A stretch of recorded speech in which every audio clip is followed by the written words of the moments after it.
Welcome back to the Papa Do Podcast.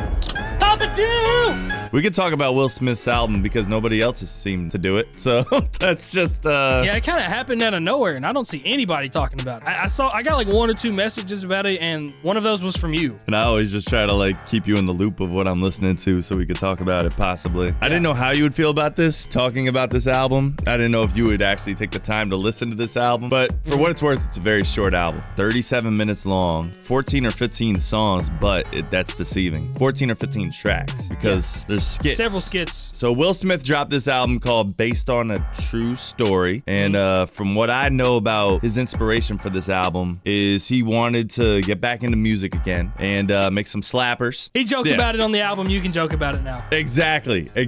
He actually said he reached out to 2 people when he was going to make this album. This is something I saw maybe the day before it dropped. I saw a little video. The 2 rappers that he reached out to? Well, I know the 2 rappers he reached out to because they did a song with Russ and Joyner Lucas. Ah, interesting. Those aren't the rappers that he referred to. Okay. It's possible those songs are actually rather old, too. Like, they've been out for, I think the Russ song has been out for about a year, and then the Joyner song's been out for 6 months at least. I didn't even know that about the Russ song. I knew that about the Joyner song because I know he did the song Will. Right. So the 2 rappers he reached out to.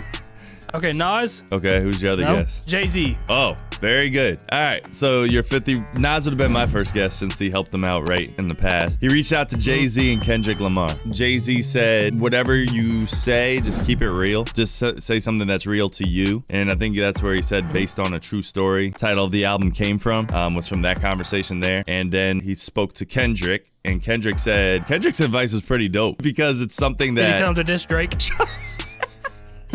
He said, whatever the shit is that you're the most scared to say, just say that. Okay. I thought that was fucking dope. That's great advice. So I went into this album with that mind state. I don't feel like it was anything too edgy in this album per se. I know it was personal to him. I'm curious what your favorite song is. When I was listening to it, there was one song in particular where I was like, yo, I bet Crypt fucking loves this song here. Honestly, my favorite part of the whole album was the intro track, the barbershop skit. Oh, I heard really? that skit. Yes, I loved it, dude. I was like, I heard the skit and it got me excited for it because I was like, he talked about the slap. He talked about him being compared to Jay-Z and like all these other different people. Like I thought it was gonna be being washed, some of the edgy stuff. I was like, man, this is about to be fire. He's really about to dive into all this stuff. And then I just feel like he didn't really dive into it like he could have. And maybe he did, but he didn't do a great job of expressing it. I don't know. There was a lot of rhyme zombie stuff that I heard throughout this. Just looking at the track list right now, I do remember liking Bulletproof a lot because Jack Ross on the hook was amazing and like that gospel-y. That was there was the like one. A whole gospel. There was like a whole gospel skit to it, like the Reverend. There's a lot of different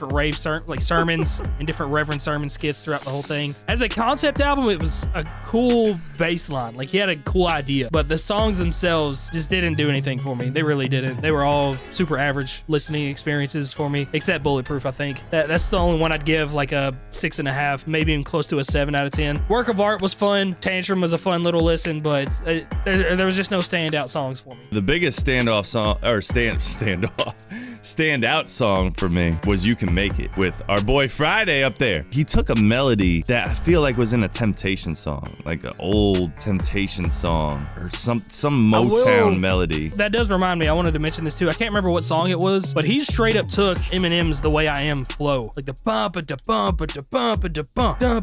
Like it is an exact cadence that he originated with The Way I Am. He took that exact cadence because I don't know the words.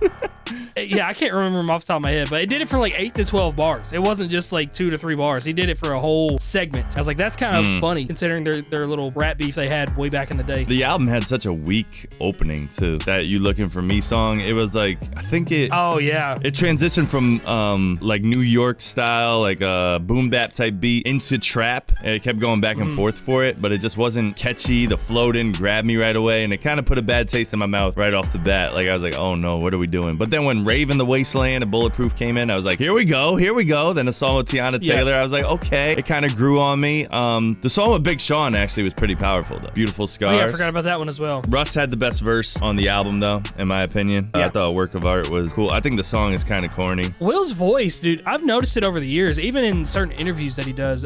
There's like something weird that he's done to his voice that doesn't sound natural anymore. He sounds like he's forcing a lot of things. And I noticed that a lot throughout his his rapping on this, because he didn't rap like this back in the day. It was way more charismatic and smooth, and now it's like, I mean, obviously I hadn't rapped in a long time. You use it, you lose it, I guess. His voice just does not sound natural. I think as you get older, it's just harder to get that youthful bounce in your voice again or something like that. Speaking of which, man, this man is an actor, like one of the best actors out there, right? The Reverend stuff, which is just straight up voice acting, right? Voice acting. Yes. This should be a seminar. This should be a master class.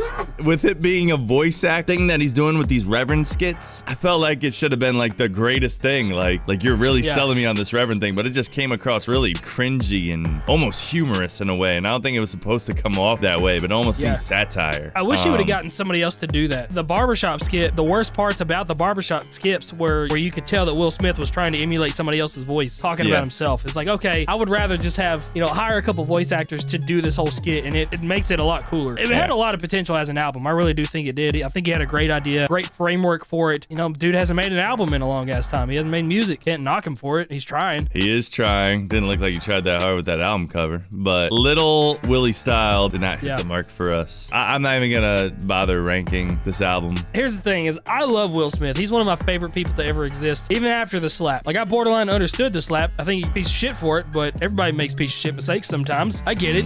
I think everybody completely overreacted to it and shunned him. I did see somebody, this wasn't even a hot take, but this was a tweet that I saw earlier today, that Will Smith used rap to get into the acting game in his early years, and now he's trying to use rap to get out of the acting game. Or like, he's trying to use his acting to get back into rap to kind of fix his persona. That's what kind of worries me about this whole album here. It feels like it's like a little too late, or it just feels like there is something not true about something very inauthentic about this whole comeback into music. It's almost like oh shit, I gotta do this instead now. I gotta pivot. I never think anybody that at that stature is in a oh shit predicament. I didn't even want to talk about the album for this long. I really didn't. I love Will Smith, man. I want to give him the benefit of the doubt, but there's a swing and a miss for me. The reason why I'm talking about it is because that Big Willie style album that he worked on with Nas, that had Getting G with it and all those. Timeless Miami classics. was up there. Miami. Oh man, just the two of us. That song is different now. Forgot that was on there, dude. So many bangers. That's what I'm saying. People see Will Smith as an actor. You go back and listen to Big Willie style. There's some shit on there. Yeah, bro. So I was hoping for maybe the second coming of that in this, but was not that. Papa do.